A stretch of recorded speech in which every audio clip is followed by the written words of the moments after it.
श्री सत्यनारायण व्रत कथा। जय हो सत्यनारायण भगवान की जय, लक्ष्मी माता की जय। एक समय नैमिषारण्य तीर्थ में सोनक आदि 88,000 ऋषियों ने श्री सूत जी से पूछा, हे प्रभु, इस घोर कलयुग में वेद विद्या रहित मनुष्यों को प्रभु भक्ति किस प्रकार मिलेगी तथा उनका उद्धार कैसे होगा। इसलिए हे मुनिश्रेष्ठ, कोई ऐसा तप कहिए जिससे थोड़े समय में पुण्य प्राप्त तथा मनवांछित फल मिले। उस कथा को सुनने की हमारी हार्दिक इच्छा है। सर्वशास्त्रगाता श्री सूत जी बोले, वैष्णव में पूज्य, आप सबने सर्व प्राणियों के हित की बात पूछी है। अब मैं उस श्रेष्ठ व्रत को आप लोगों से कहूंगा जिस व्रत को नारद जी ने श्री लक्ष्मी नारायण जी से पूछा था और श्री लक्ष्मीपति ने मुनि से नारद जी से कहा था। सो ध्यान से सुनो। एक समय योगीराज नारद जी दूसरों की हित की इच्छा से अनेक लोकों में घूमते मृत्युलोक में आ पहुंचे। यहाँ अनेक योनियों में जन्मे हुए प्राय सभी मनुष्यों को अपने कर्मों के द्वारा अनेक दुखों से पीड़ित देखकर सोचा, किस यत्न के करने से इनके दुखों का नाश हो सकेगा। ऐसा मन में सोचकर मुनिश्रेष्ठ नारद जी विष्णु लोक को गए। वहां श्वेत वर्ण और 4 भुजा वाले देवों को इस नारायण जी को देखा, जिनके हाथों में शंख चक्र गदा और पद्म थे तथा वरमाला पहने हुए थे। उन्हें देखकर नारद जी उनकी स्तुति करने लगे। हे भगवान, आप अत्यंत शक्ति से संपन्न है, मन तथा वाणी भी आपको नहीं पा सकती। आपका आदि मध्य और अंत नहीं है। निर्गुण स्वरूप सृष्टि के कारण भूत भक्तों के दुखों को नष्ट करने वाले हो, आपको मेरा नमस्कार है। नारद जी से इस प्रकार की स्तुति सुनकर विष्णु भगवान बोले कि हे मुनि श्रेष्ठ, आपके मन में क्या है? आपके यहाँ किस काम के लिए आगमन हुआ? निसंकोच कहो। तब नारद मुनि बोले, मृत्युलोक में सब मनुष्य जनियों में पैदा हुए हैं, अपने अपने कर्मों के द्वारा अनेक प्रकार के दुखों से दुखी हो रहे हैं। नाथ, मुझ पर दया भाव रखते हो तो बतलाइए कि उन मनुष्यों के सब दुख थोड़े से प्रयत्न से कैसे दूर हो सकते हैं। श्री विष्णु भगवान जी बोले, नारद, मनुष्य की भलाई के लिए तुमने बहुत अच्छी बात पूछी है। जिस काम के करने से मनुष्य मोह से छूट जाता है मैं कहता हूँ। सुनो, बहुत पूर्ण देने वाला स्वर्ग तथा मृत्युलोक दोनों में दुर्लभ सत्यनारायण भगवान जी का व्रत है। आज मैं प्रेमवश होकर तुमसे कहता हूँ, श्री सत्यनारायण जी का यह व्रत अच्छी तरह विधि पूर्वक संपन्न करके मनुष्य तुरंत यहाँ पर शुभ होकर मरने पर मोक्ष को प्राप्त होता है। श्री विष्णु भगवान जी के वचन सुनकर नारद मुनि बोले कि उस व्रत का फल क्या है, विधान क्या है और किसने यह व्रत किया और किस दिन यह व्रत करना चाहिए। हे भगवान, इसको विस्तार से बताएं। भगवान बोले, हे नारद, दुख शोक आदि को दूर करने वाला, धन धान्य को बढ़ाने वाला, सौभाग्य तथा संतान को देने वाला यह व्रत सब स्थानों पर विजयी दिलाने वाला है। भक्ति और श्रद्धा के साथ किसी भी दिन संध्या के समय श्री सत्यनारायण भगवान जी का बंधु और बांधों के साथ धर्म पर्ण होकर पूजा करे। भक्ति भाव से नैवेद्य, प्रसाद, केले का फल, घी, दूध और गेहूं का चूरमा सवाया लेवे। गेहूं के अभाव में साठी का चूर्ण, शक्कर तथा गुड़ ले और श्रद्धा भाव से भगवान को अर्पण कर तथा बंधुओं सहित ब्राह्मणों को भोजन करावे। तत्पश्चात स्वयं भोजन करे। अंत में भजन आदि का आचरण कर श्री सत्यनारायण भगवान जी का स्मरण करता समय व्यतीत करे। इस तरह व्रत करने पर मनुष्य की सभी इच्छाएं निश्चय ही पूरी होती है। विशेषकर इस घोर कलयुग में से सरल उपाय कोई दूसरा नहीं है। दूसरा अध्याय। सूत जी बोले, हे ऋषियों, जिन्होंने सबसे पहले इस व्रत को किया है उनका इतिहास कहता हूँ, ध्यान से श्रवण करो। सुंदर काशीपुरी नगरी में एक अत्यंत गरीब ब्राह्मण रहता है। भूख और प्यास से विचलित पृथ्वी पर दर दर घूमता था।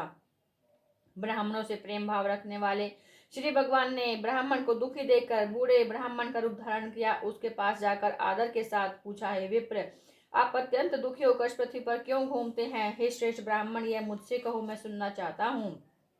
ब्राह्मण बोला, मैं एक अत्यंत निर्धन ब्राह्मण हूँ, भिक्षा के लिए पृथ्वी पर फिरता हूँ। हे भगवान, यदि आप इससे छुटकारा पाने का कोई सरल उपाय जानते हैं तो कृपा करके बताए। वृद्ध ब्राह्मण बोला, घोर कलयुग में श्री सत्यनारायण भगवान मनवांछित फल देने वाले हैं, इसलिए ब्राह्मण तुमका पूजन कर, जिसके करने से मनुष्य सब दुखों से मुक्त होता है।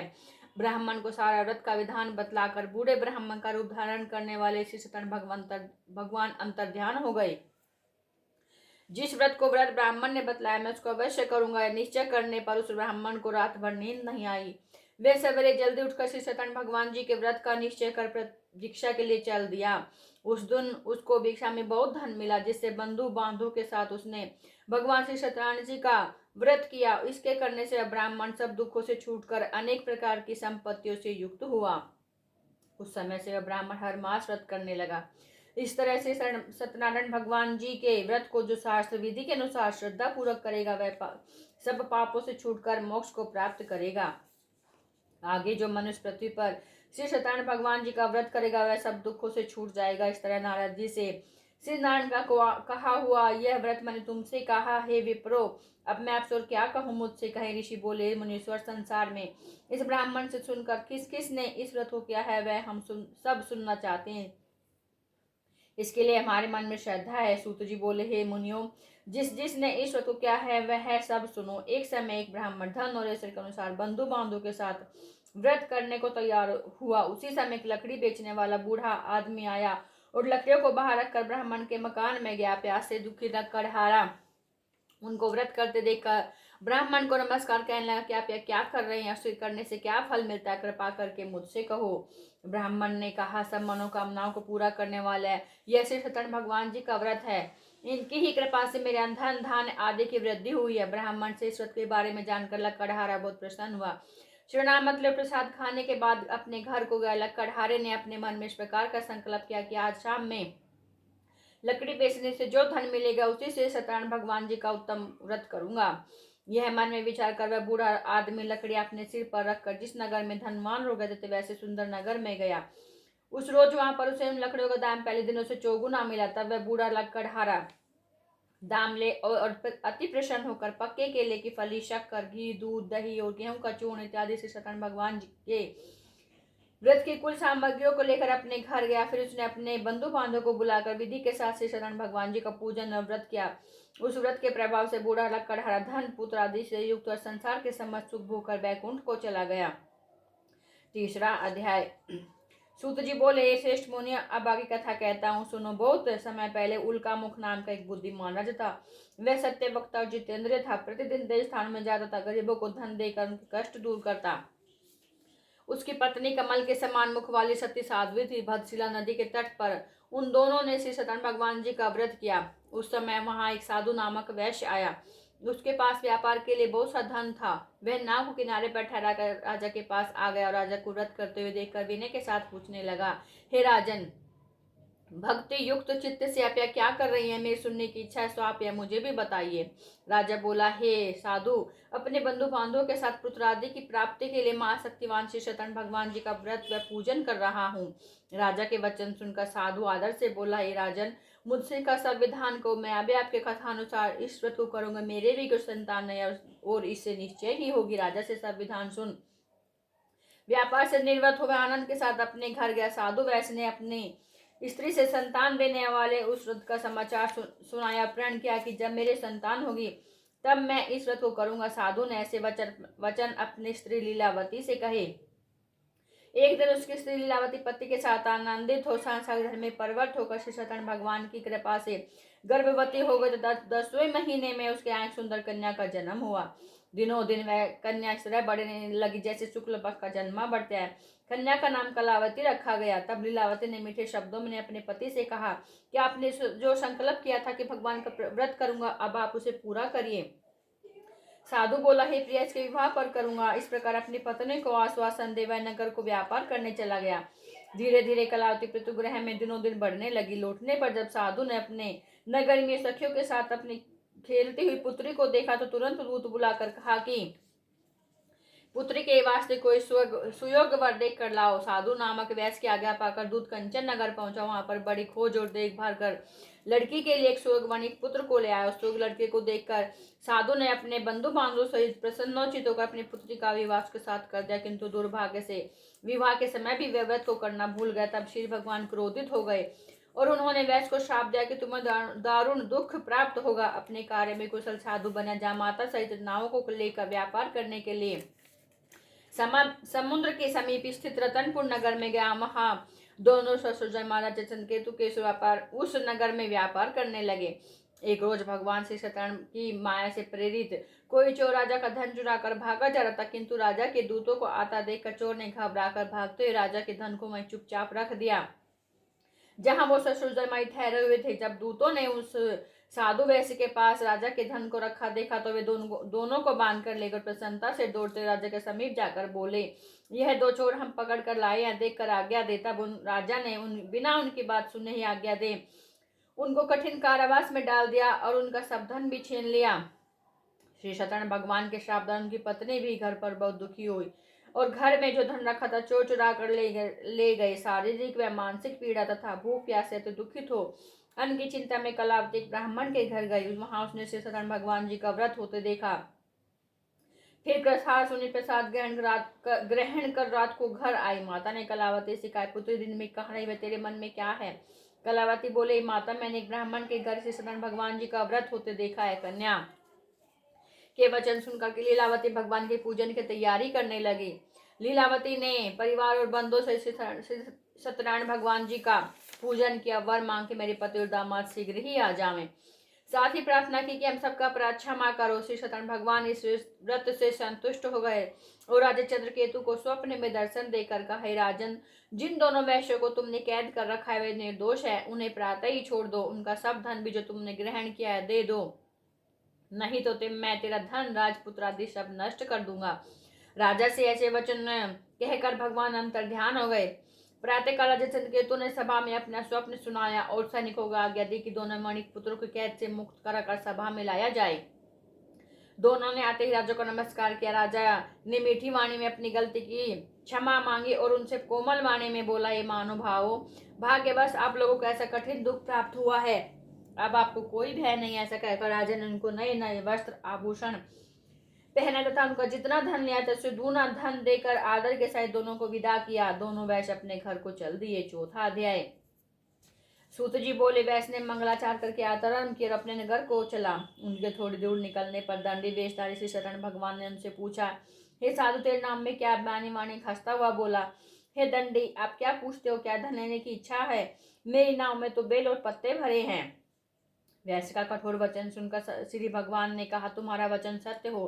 दंडी ऐसा कहकर वहां से चले गए। कुछ दूर जाकर समुद्र के किनारे बैठ गए। दंडी के जाने के बाद वैश्य ने नित्य क्रिया करने के बाद नाव को ऊंची उठी देखकर अचंभा किया तथा नाव में बेल पत्ती आदि देखकर मूर्छित तो जमीन पर गिर पड़ा। फिर मूर्छा खुलने पर अत्यंत शोक प्रकट करने लगा। तब उसका दामाद बोला कि आप शोक न करें, यह दंडी महाराज का शाप है, उनके शरण में चलना चाहिए, तभी हमारी मनोकामना पूरी होगी। दामाद के वचन सुन वह दंडी महाराज के पास पहुंचा, अत्यंत भक्ति भाव से नमस्कार करके बोला, मैंने जो आपसे सत्य वचन कहे उनको क्षमा करो। ऐसा कहकर मानसों का तो रोने लगा। तब दंडी भगवान बोले, हे वणिक पुत्र, मेरी आज्ञा से बार बार तुम्हें दुख प्राप्त है, तू मेरी पूजा से विमुख हुआ है। साधु बोला, हे भगवान, आपकी माया से मोहित ब्रह्मा आदि भी आपके रूप को नहीं जानते, तब मैं ज्ञानी कैसे जान सकता हूँ? आप प्रसन्न मैं सामर्थ्य के अनुसार आपकी पूजा करूँ, मेरी रक्षा को पहले के समान नौका में धन भर दो। उसके भक्तियुक्त वचन सुनकर श्री सत्यनारायण भगवान प्रसन्न हो गए। उसकी इच्छा अनुसार वर देकर अंतर ध्यान हो गए। तब उन्होंने नाव पर आकर देखा कि नाव धन से परिपूर्ण है। फिर वह भगवान सत्यनारायण का पूजन कर साधु सहित अपने नगर को चला। जब वह अपने नगर के निकट पहुंचा तब उसने अपने एक दूत को घर भेजा। दूत ने साधु नामक वैश्य के घर जा उसकी स्त्री को नमस्कार कर कहा, आपके पति अपने दामाद सहित इस नगर के समीप आ गए हैं। ऐसा वचन सुन साधु की स्त्री ने बड़े हर्ष के साथ सत्यदेव भगवान का पूजन कर पुत्री से कहा, मैं अपने पति के दर्शन को जाते हुए तू कार्य पूर्ण करके शीघ्र आ जाना। परंतु माता के ऐसे वचन सुनकर भी कलावती प्रसाद को छोड़कर पति के दर्शन को चली गई। प्रसाद के अवज्ञा के कारण सत्यदेव ने रुष्ट उसके पति को नासुक पानी में डुबो दिया। कलावती अपने पति को देख कर रोती हुई जमीन पर गिर गई। सनोका को डूबा हुआ तथा कन्या को रोती हुई देख साधु दुखित हो बोला, हे भगवान, मुझसे या मेरे परिवार से जो भूल हुई उसे क्षमा करो। उसके दिन वचन सुनकर सत्यदेव भगवान प्रसन्न हो गया। आकाशवाणी है, साधु वैश्य, तेरी कन्या मेरे प्रसाद को छोड़कर आई है, इसलिए इसका पति अदृश्य हुआ। यदि वह घर जाकर प्रसाद खाकर लौटे तो उसे पति अवश्य मिलेगा। ऐसी आकाशवाणी सुनकर कलावती ने घर पहुंचकर प्रसाद खाया। फिर आकर अपने पति के दर्शन के तत्पश्चात साधु ने बंधु बांधव सहित श्री सत्यनारायण भगवान जी का विधि पूर्वक पूजन किया। उस दिन से वह हर पूर्णिमा को श्री सत्यनारायण भगवान जी का पूजन करने लगा। फिर इस लोक का सुख भोग कर अंत में स्वर्गलोक को गया। 5वां अध्याय। सूत जी बोले, ऋषियों में अरबी कथा कहता हूँ, सुनो। प्रजरपाला ने मिलिन त्वंग ध्वज नाम का एक राजा था। उसने भी भगवान का प्रसाद त्याग कर बहुत दुख पाए। समय वन में जाकर के वन्य पशुओं को मारकर बड़ के पेड़ के नीचे आया। वहां उसने ग्वालों को भक्ति भाव से बांधो सही श्री सत्यनारायण भगवान जी का पूजन करते देखा, परंतु राजा देखकर भी अभिमानवश न वहां गया न नमस्कार ही किया। जब ग्वालों ने भगवान का प्रसाद उसके सामने रखा तो प्रसाद को उतारकर अपनी सुंदर नगरी को चला। वहां उसने अपना सब कुछ नष्ट हुआ पाया तो वह जानने लगा कि सब कुछ भगवान सत्यदेव ने ही किया है। तब वे विश्वास कर उसी स्थान पर वापस आया और ग्वालों के समीप गया और भक्ति पूर्वक पूजन कर प्रसाद खाया तो श्री सत्यनारायण भगवान जी की कृपा से पहले जैसा था वैसा ही हो गया और दीर्घ काल तक सुख भोग कर मरने पर स्वर्गलोक को गया। जो मनुष्य इस परम दुर्लभ व्रत को करेगा, भगवान की कृपा से धन धान्य की प्राप्ति होगी। निर्धन धनी और बंदी बंधन से मुक्त होकर निर्भय हो जाता, संतानों को संतान प्राप्त होती है तथा सब मनोरथ पूर्ण होकर बैकुंठ धाम को जाता है। जिन्होंने पहले इस व्रत को किया, अब उनके दूसरे जन्म की कथा कहता हूँ। वृद्ध सतानंद ब्राह्मण ने सुदामा के रूप में जन्म लेकर मोक्ष को पाया। उल्का मुख नाम का राजा दशरथ होकर बैकुंठ को प्राप्त हुआ। साधु नाम के वैश्य ने महात्मा व सत्यपति राजा मोरध्वज बनकर अपने पुत्र को आरे से चीरकर मोक्ष को प्राप्त किया। महाराज त्वंगध्वज ने स्वयंभू मनु होकर भगवान में भक्तियुक्त हो कर्म कर मोक्ष को प्राप्त किया। लकड़हारा बिल अपने अगले जन्म में गुह नामक निषाद हुआ, जिसने भगवान राम के चरणों की सेवा कर मोक्ष को प्राप्त किया। बोलो सत्यनारायण भगवान की जय, बोलो लक्ष्मी माता की जय।